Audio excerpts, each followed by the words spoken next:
ప్రభుత్వం మరోసారి నిరుపేదలకు కొత్తగా రేషన్ కార్డులు మంజూరు చేసేందుకు వెసులుబాటు కల్పించినట్లు తహసీల్దార్ దేవేంద్ర నాయక్ తెలిపారు. మండల ప్రజలు గమనించి ఈ సదవకాశాన్ని సద్వినియోగం చేసుకోవాలి అని కోరారు.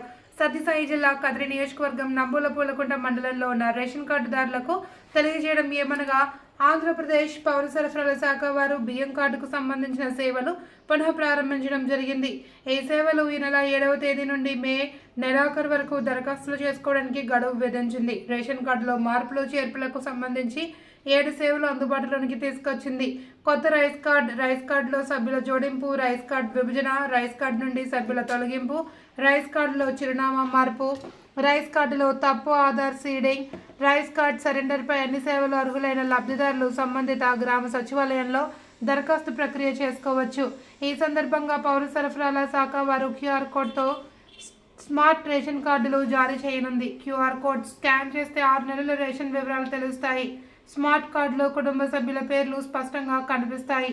స్మార్ట్ కార్డుతో దేశంలో ఎక్కడైనా రేషన్ తీసుకునే వెసులుబాటు ఉంటుందని, అలాగే మొత్తం మండలంలో 9,836 రేషన్ కార్డులు ఉన్నాయని, ఈ కేవైసీ 25,715 సంఖ్య ఉండగా ఇందులో 1231 మంది ఈ కేవైసీ చేసుకోలేదన్నారు. మండల ప్రజలు ప్రభుత్వం ఈ అవకాశం కల్పించినందుకు ప్రజలు సద్వినియోగం చేసుకోవాలని తహసీల్దార్ కోరారు.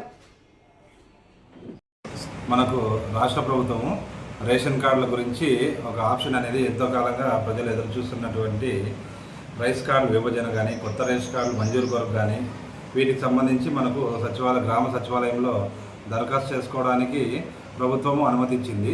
ఇందులో భాగంగా మనకు మన మండలం సంబంధించి ఎన్పికొండ మండలంలో దాదాపు 9,800 రేషన్ కార్డులు ఉన్నాయి.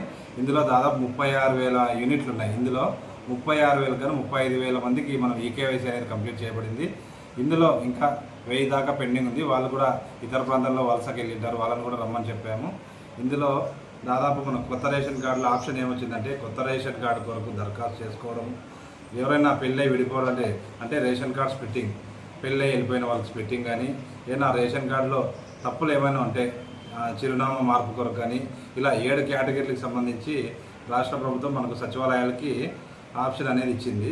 కాబట్టి మండల ప్రజలందరూ ఎవరైతే రేషన్ కార్డులు, కొత్త రేషన్ కార్డులు కావాలని కోరుకుంటున్నారో, మరియు వాటిలో ఏదైనా విభజన కానీ, రేషన్ కార్డ్ స్ప్లిట్టింగ్ అంటారు, అది కానీ, ఏదైనా చిరునామాలు కానీ మార్పులు చేర్పులు ఉన్నా కానీ, కొత్తగా పిల్లలు పుట్టింటారు వాళ్ళని అడిషన్ చేసుకోవడానికి కానీ ఏమైనా ఉంటే అలాంటి దరఖాస్తులు మన సచివాలయం ద్వారా దరఖాస్తు చేసుకునే యెడల మాకు VRO లాగిన్కి వస్తే VRO లాగిన్ నుంచి తహసీల్దార్ లాగిన్లో అప్రూవల్ అనేది జరుగుతుంది.